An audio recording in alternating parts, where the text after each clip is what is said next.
ماہ شعبان کے پہلے جمعہ کے دن سب لوگ صرف ایک سورت پڑھ لیں، نصیب اور تقدیر بدل جائے گا۔ بسم اللہ الرحمن الرحیم۔ محترم ناظرین، شعبان المعظم کے مبارک مہینے کا مبارک دن آ گیا۔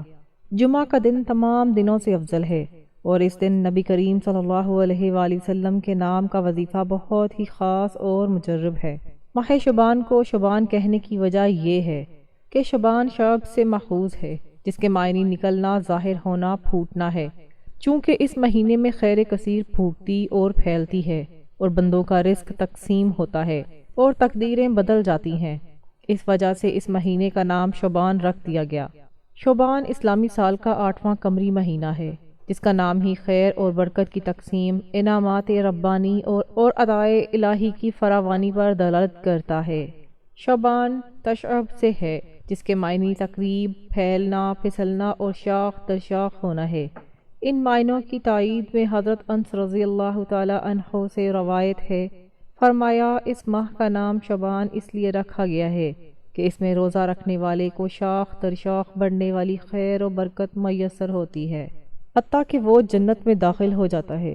شعبان میں 5 حرف ہیں: شین، عین، با، الف، نون۔ ان میں سے ہر حرف ایک ایک بزرگی کی نشاندہی کرتا ہے۔ شین کا اشارہ شرف کی طرف ہے، عین بلندی کی طرف اشارہ کرتا ہے، با سے مراد بر یعنی نیکی ہے، الف سے مراد الفت، اور نون کا حرف نور کی جانب اشارہ کرتا ہے۔ یہ 5 انعامات اس ماہ شعبان میں اللہ کی جانب سے بندوں کو عطا کیے گئے ہیں۔ حبیب خدا صلی اللہ علیہ وآلہ وسلم کا ارشاد عالی ہے، شعبان میرا مہینہ ہے۔ ماہ شعبان کو رسول اللہ صلی اللہ علیہ وآلہ وسلم نے اپنا مہینہ قرار دیا ہے اور اس کو اپنی جانب منسوب کیا ہے۔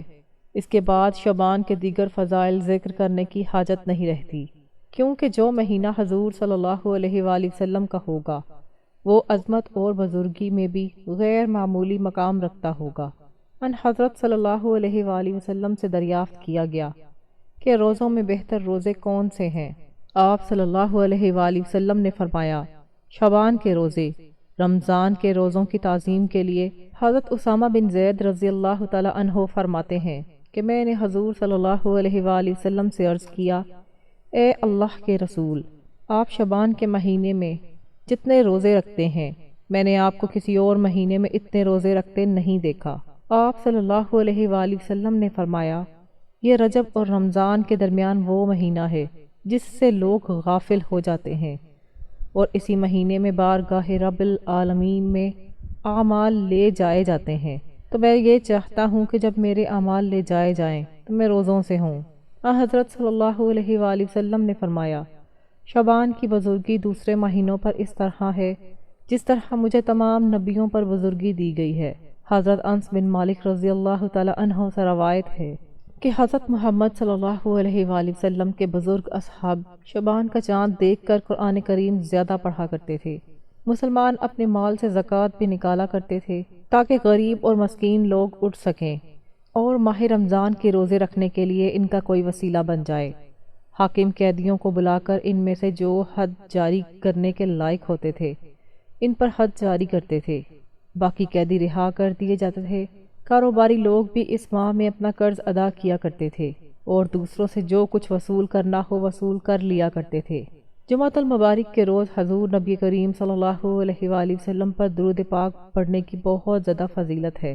خود نبی اکرم صلی اللہ علیہ وآلہ وسلم نے جمعہ کے روز درود کثرت سے پڑھنے کا حکم فرمایا ہے۔ حضرت اوس بن اوس روایت کرتے ہیں کہ حضور نبی اکرم صلی اللہ علیہ وآلہ وسلم نے فرمایا، بے شک تمہارے دنوں میں سے جمعہ کا دن سب سے بہتر ہے۔ اسی دن آدم علیہ السلام پیدا ہوئے اور اسی دن انہوں نے وفات پائی، اور اسی دن سور پھونکا جائے گا، اور اسی دن سخت آواز ظاہر ہوگی۔ بس اس دن مجھ پر کثرت سے درود بھیجا کرو، کیونکہ تمہارا درود مجھے پیش کیا جاتا ہے۔ جمعہ کے دن مجھ پر کثرت سے درود بھیجا کرو، کیونکہ اس دن ملائکہ حاضر ہوتے ہیں، اور جو شخص مجھ پر درود بھیجتا ہے اس کے درود سے فارغ ہونے سے پہلے ہی اس کا درود مجھے پیش کر دیا جاتا ہے۔ حضرت عبداللہ بن عباس رضی اللہ تعالی عنہ روایت فرماتے ہیں کہ حضور نبی اکرم صلی اللہ علیہ وآلہ وسلم نے فرمایا، روشن رات اور روشن دن یعنی جمعہ کی رات اور جمعہ کے دن اپنے نبی پر کثرت سے درود بھیجا کرو۔ امام شافعی رحمۃ اللہ علیہ نے ایک بزرگ کو خواب میں دیکھا تو پوچھا، اللہ تعالیٰ نے تم سے کیا معاملہ فرمایا؟ اس بزرگ نے جواب دیا، مجھے بخش دیا گیا اور اعلیٰ اعزاز عطا کیا۔ سب سے بڑی چیز یہ ہوئی کہ میرا کوئی حساب کتاب نہ ہوا۔ امام صاحب نے پوچھا، وہ کیوں؟ انہوں نے جواب دیا کہ جو درود شریف میں پڑھتا تھا اس کی برکت سے یہ اعلیٰ اعزاز اور مرتبہ ملا، اور وہ درود شریف یہ ہے، محمد صلی اللہ علیہ وآلہ وسلم۔ ناظرین، صبح اٹھتے ہی وظیفہ پڑھ لینا۔ صبح اٹھو، کوشش کرنا فوراً یہ وظیفہ پڑھ لینا۔ آپ چاہو تو اس وظیفے کو پورے دن میں کسی بھی وقت پڑھ سکتے ہیں۔ یہ وظیفہ میری بہنیں، میرے بھائی دونوں پڑھ لیں۔ یہ وظیفہ غیبی دولت کا ایک بادشاہ وظیفہ ہے۔ اس وظیفے کو پڑھنے والا اگر چاہتا ہے کہ اسے غیب سے پیسہ مل جائے، دولت مل جائے، ان کی عزت ہو، ان کو چاروں طرف سے پیسہ آنا شروع ہو جائے، تو یہ آج کا وظیفہ غیبی دولت کا طاقتور وظیفہ ہے۔ اس وظیفے کو آپ لوگ چاہو تو اپنے گھر میں پڑھ لو، چاہو تو دکان میں پڑھ لو، آفس میں پڑھ لو، جہاں چاہو پڑھ سکتے ہو، لیکن کوشش کرنی ہے کہ صبح اس وظیفے کو پڑھ لیں۔ اس وظیفے کو پڑھنے کا جو خاص وقت ہے وہ صبح کا ہے۔ اگر آپ چاہتے ہو کہ پورے دن میں آپ کو روزی ملتی رہے، رزق ملتا رہے، پیسہ ملتا رہے، رزق کے اسباب بنتے رہیں، دولت آتی رہے، آپ کے گھر میں، آپ کے کاروبار میں برکت ہو، پیسہ آنا شروع ہو، تو اس وظیفے کو صبح اٹھ کر جیسے ہی اپنے بستر سے کھڑے ہو جاؤ، ہاتھ منہ دھو لو اور فوراً پڑھ لو۔ اس وظیفے سے فائدے ہی فائدے ہیں۔ یہ وظیفہ شاید آپ نے اپنی زندگی میں کبھی نہ کیا ہو۔ یہ وظیفہ آپ کو گھنٹوں بیٹھ کر نہیں پڑھنا، منٹوں بھی نہیں پڑھنا، 30-40 سیکنڈ نکالنے ہیں۔ آدھے منٹ کا یہ پورا عمل ہے۔ یہ خاص عمل ان کے لیے ہے جو میرے بہن بھائی پریشان حال ہیں۔ وہ جمعہ کے دن کا یہ وظیفہ لازمی پڑھ لیں۔ جو بالکل پڑھنا بھی نہیں جانتے، جن کو ایک لفظ بھی پڑھنا نہیں آتا، وہ بھی میرے ساتھ پڑھ سکتے ہیں، اور جو بہن بھائی پڑھنا جانتے ہیں وہ بھی ضرور پڑھیں، کیونکہ میں آپ کو یہ وظیفہ پڑھ کر بھی بتاؤں گی تاکہ پڑھتے وقت غلطی نہ ہو۔ اللہ والو، تقدیر کو اگر فوری طور پر بدلنا چاہتے ہو تو یہ ویڈیو آپ نے بالکل سکپ نہیں کرنی۔ آپ کی انشاءاللہ بڑی سے بڑی حاجت، بڑی سے بڑی مراد ایک دن کے اندر آپ کی حاجت بھی پوری ہوگی، آپ کی پریشانی دور ہوگی اللہ پاک کے حکم سے۔ ایک مرتبہ صحابی رسول حضرت ابو ذر رضی اللہ تعالی عنہ حاضر ہوئے۔ اس وقت حضور نبی اکرم صلی اللہ علیہ وآلہ وسلم کے پاس جبرائیل امین آئے ہوئے تھے۔ جبرائیل علیہ السلام نے کہا، یا رسول اللہ صلی اللہ علیہ وآلہ وسلم، ابو ذر آئے ہوئے ہیں۔ سرکار دو عالم صلی اللہ علیہ وآلہ وسلم نے دریافت فرمایا، اے جبرائیل، کیا تم ابو ذر کو پہچانتے ہو؟ جبرائیل علیہ السلام نے عرض کیا، یا رسول اللہ صلی اللہ علیہ وآلہ وسلم، ابو ذر آسمانوں میں زمین کی نسبت زیادہ مقبول ہیں۔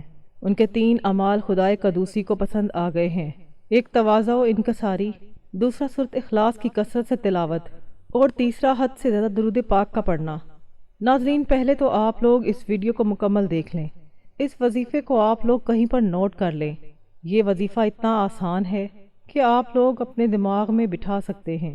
ویڈیو دیکھتے ہی آپ کو اس وظیفے کی مکمل سمجھ آ جائے گی۔ بالکل آسان سا وظیفہ ہے، کوئی چھوٹا بچہ بھی پڑھنا چاہے تو وہ بھی بڑی آسانی سے یہ وظیفہ پڑھ لے گا، کیونکہ یہ کوئی مشکل وظیفہ نہیں ہے۔ ناظرین، جمعہ کے دن کا یہ وظیفہ اگر آپ کسی بھی وقت، کسی بھی نماز کے بعد پڑھنا چاہیں تو پڑھ سکتے ہیں۔ صبح کے وقت اگر آپ کے پاس وقت نہیں ہے تو آپ ظہر، عصر، مغرب، عشاء کی نماز کے بعد بھی یہ پڑھ سکتے ہیں۔ صرف 40-50 سیکنڈ کا، یہ زیادہ سے زیادہ 1 منٹ کا آپ نے وقت نکال لینا ہے۔ اطمینان سے بیٹھ جانا ہے۔ خاموشی سے وظیفہ پڑھتے وقت کسی سے بات چیت ہرگز نہیں کرنی۔ ان چیزوں کا آپ نے بہت زیادہ دھیان رکھنا ہے۔ ایسا نہیں ہے کہ آپ وظیفہ پڑھ رہے ہوں اور ساتھ میں آپ لوگ ناشتہ کر رہے ہوں، لوگوں سے باتیں کر رہے ہوں، یا فون پہ باتیں کر رہے ہوں، یا فون دیکھ رہے ہوں۔ ایسا ہرگز نہیں چلے گا۔ پوری توجہ سے، پورے دل سے، اللہ پاک کی ذات پر یقین رکھتے ہوئے آپ کو یہ وظیفہ پڑھنا ہے۔ ایک روز ابو جہل اور چند کافر ایک جگہ پر بیٹھے تھے۔ ایک سائل نے آ کر سوال کیا۔ انہوں نے سائل سے تمسخر کے طور پر کہا کہ تم حرم میں چلے جاؤ، وہاں حضرت علی رضی اللہ تعالی عنہ بیٹھے ہیں، وہ تم کو بہت سنبھال دیں گے کیونکہ وہ بہت سخی ہیں۔ سائل یہ سن کر حضرت علی رضی اللہ تعالی عنہ کے پاس چلا آیا اور کہا کہ آپ مجھے کچھ عطا فرمائے، میں بہت تنگ دست ہوں۔ اس وقت آپ کے پاس بظاہر کوئی چیز نہ تھی جو سائل کو دے دیتے، لیکن فراست سے جان گئے کہ کافروں نے دمسکر کے لیے اسے بھیجا ہے۔ آپ رضی اللہ تعالیٰ عنہ نے 10 بار درود پاک اور ایک روایت میں 3 بار درود شریف پڑھ کر سائل کے ہاتھ پر پھونک ماری اور فرمایا اپنی ہتھیلی کو بند کر لے اور کافروں کے سامنے جا کے ہاتھ کھولنا۔ جب سائل کافروں کے پاس آیا تو انہوں نے پوچھا تجھے حضرت علی رضی اللہ تعالیٰ عنہ نے کیا دیا ہے؟ اس نے مٹھی کھولی تو سونے کے دیناروں سے بھری ہوئی تھی۔ یہ دیکھ کر کئی کافر مسلمان ہو گئے، جبکہ ایک روایت کے مطابق ایک قیمتی گوہر مٹھی میں آ گیا۔ سبحان اللہ! تو میری بہنیں بھی اس عمل کو لازمی پڑھیں، میرے بھائی بھی لازمی پڑھیں۔ گھر کا کوئی ایک فرد پڑھ لے تو وہ بھی کافی ہے، لیکن اگر پورا گھر اس وظیفے کی عادت بنا لے کہ صبح جیسے ہی بستر سے اٹھنا ہے، اٹھتے ساتھ ہی آپ نے صرف 1 منٹ کا یہ وظیفہ پڑھ لینا ہے، گھر کا ہر فرد پڑھے گا، پھر دیکھنا کیسے گھر میں برکت آنا شروع ہو جائے گی۔ آپ سارا دن دولت میں کھیلتے رہو گے۔ اللہ والو، آپ نے سب سے پہلے 1 مرتبہ درود پاک پڑھنا ہے، صرف 1 مرتبہ، کوئی سا بھی درود پاک آپ پڑھ سکتے ہیں۔ درود ابراہیمی پڑھ لیں، صلی اللہ علیہ وآلہ وسلم پڑھ سکتے ہیں، صلی اللہ علی محمد پڑھ لیں۔ جو درود پاک پڑھنا ہو آپ 1 مرتبہ درود پاک پڑھ کے اس وظیفے کو پڑھنا شروع کر دیں۔ 1 مرتبہ درود پاک میرے ساتھ بھی پڑھ لیں ثواب کی نیت سے۔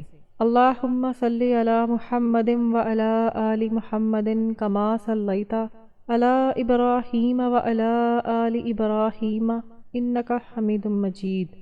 اللہم بارک علی محمد وعلی آل محمد کما بارکت علی ابراہیم وعلی آل ابراہیم انک حمید مجید۔ حضرت ابراہیم بن علی نے فرمایا کہ میں نے خواب میں حضور انور صلی اللہ علیہ وآلہ وسلم کے دیدار سے مشرف ہوا۔ میں نے دربار رسالت میں ادب سے عرض کی، یا رسول اللہ، میں آپ سے شفا کا سوالی ہوں۔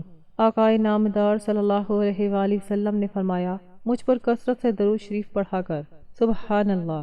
حضرت ابو العباس احمد بن منصور رحمۃ اللہ علیہ کا جب انتقال ہوا تو اہل شیراز میں سے ایک بزرگ نے ان کو خواب میں دیکھا کہ وہ شیراز کی جامع مسجد میں کھڑے ہیں اور ان پر ایک خوبصورت جوڑا اور سر پر تاج ہے جو جواہر اور موتیوں سے لدا ہوا ہے۔ خواب دیکھنے والے بزرگ نے کہا یہ کیا ہے؟ انہوں نے کہا اللہ تعالیٰ نے مجھے بخش دیا ہے اور میری بڑی عزت کی ہے اور تاج عطا فرمایا ہے۔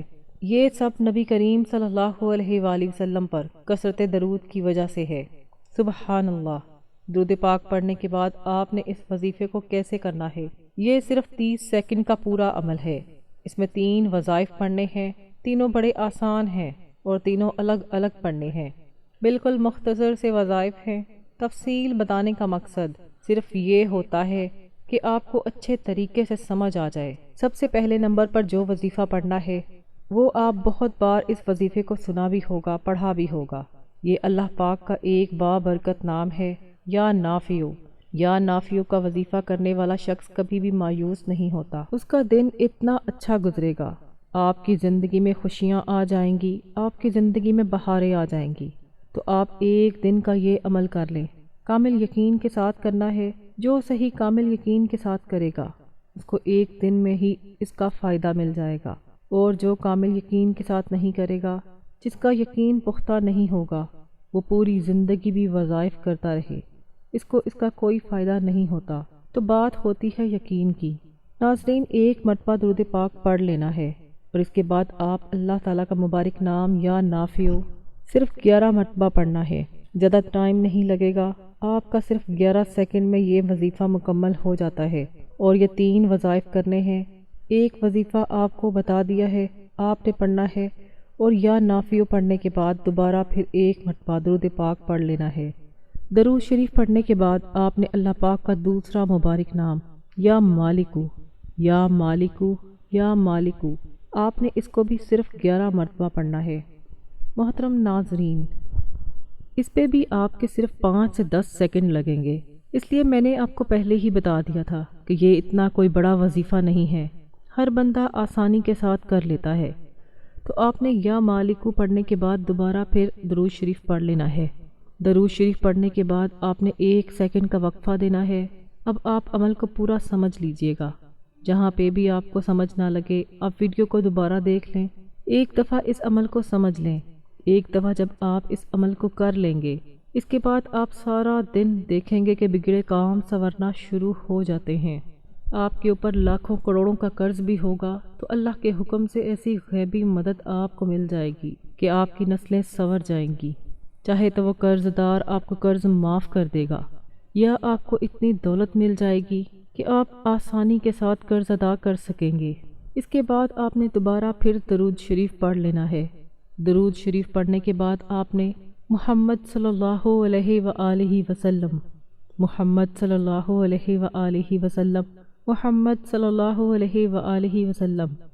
آپ نے اپنی زندگی میں شاید اس وظیفے کو پہلے کبھی نہیں کیا ہوگا، میں نے پہلے بھی آپ کو بتایا تھا، تو آپ نے سیدھے ہاتھوں کی انگلیوں پر محمد صلی اللہ علیہ وآلہ وسلم پڑھنا ہے۔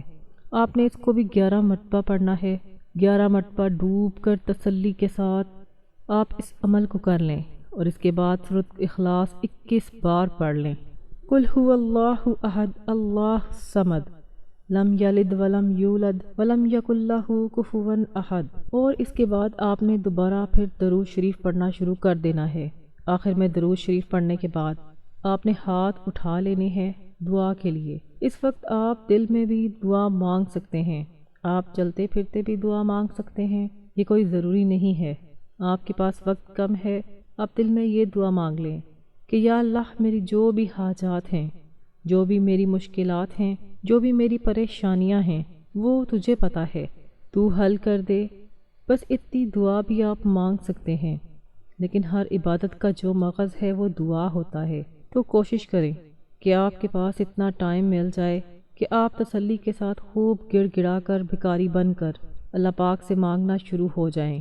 آپ کی پریشانیاں دور ہو جائیں گی، بیماریاں ختم ہو جائیں گی، حاجات پوری ہو جائیں گی، لاکھوں کا قرض ادا ہو جائے گا، آپ کے اوپر مالی تنگی ہے وہ ختم ہو جائے گی۔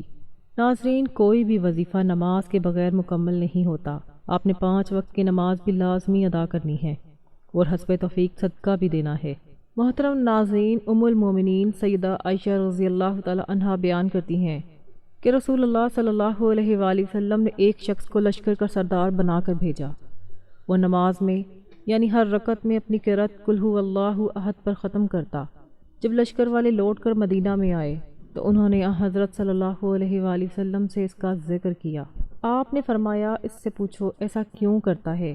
لوگوں نے پوچھا، وہ کہنے لگا اس صورت میں اللہ کی صفت مذکور ہے، مجھ کو اس کا پڑھنا اچھا لگتا ہے۔ نبی صلی اللہ علیہ وآلہ وسلم نے فرمایا اس سے کہو اللہ تجھ سے محبت کرتے ہیں۔ ابن دقیق العید رحمۃ اللہ علیہ کا قول ہے کہ اللہ تعالیٰ کی محبت کا سبب یہ معلوم ہوتا ہے کہ وہ صحابی اس صورت سے پیار کرتا تھا، اور یہ بھی احتمال ہو سکتا ہے کہ اس کے کلام سے حاصل شدہ دلائل اس محبت کا سبب ہوں، کیونکہ رب تعالیٰ کی صفات کو محبوب اور پیارا سمجھنا اس کے عقیدے کے درست ہونے کی دلیل ہے، اور درست عقیدہ اللہ کی خوشنودی کا باعث ہے۔ اس سے پتہ چلا کہ جو بندہ رب تعالیٰ سے سچی محبت کرتا ہے، رب تعالیٰ اسے دنیا اور آخرت کی عزت اور اکرام سے نوازتا ہے۔ بندے کی طرح اللہ کی محبت میں کوئی غرض پوشیدہ نہیں ہوتی۔ رب تعالیٰ سے بندے کی محبت محض ارادے کا نام نہیں، بلکہ یہ محبت الگ زائد چیز ہے، کیونکہ بعض اوقات انسان کے دل میں ان اشیاء کی بھی محبت ہوتی ہے جنہیں وہ حاصل نہیں کر سکتا، اور ارادہ تو وہ ہے جو بعض ممکن وجوہ کے ساتھ فعل کو خاص کر دے۔ گو انسان کا ارادہ نہ بھی ہو مگر وہ اپنے دل میں افعال حسنہ اور صفات جمیلہ کے لیے محبت محسوس کرتا ہے۔ چنانچہ جب محبت اور ارادے میں فرق واضح ہو گیا تو معلوم ہوا کہ لوگوں کا رب تعالیٰ کو بھی محبوب بنانا حقیقی معنی رکھتا ہے، جیسا ان لوگوں کے یہاں معروف ہے جنہیں اللہ نے اس محبت کا رزق دیا۔ ہم بھی اللہ تعالیٰ سے دعا گو ہیں کہ ہمیں بھی وہ اپنے مخلص پیار کرنے والوں میں سے بنائے، آمین۔ محترم ناظرین، آپ سے گزارش ہے کہ اللہ تعالیٰ کے 99 ناموں میں سے ایک نام کمنٹ میں لازمی لکھا کریں۔ اللہ ہم سب کا حامی و ناصر ہو، آمین۔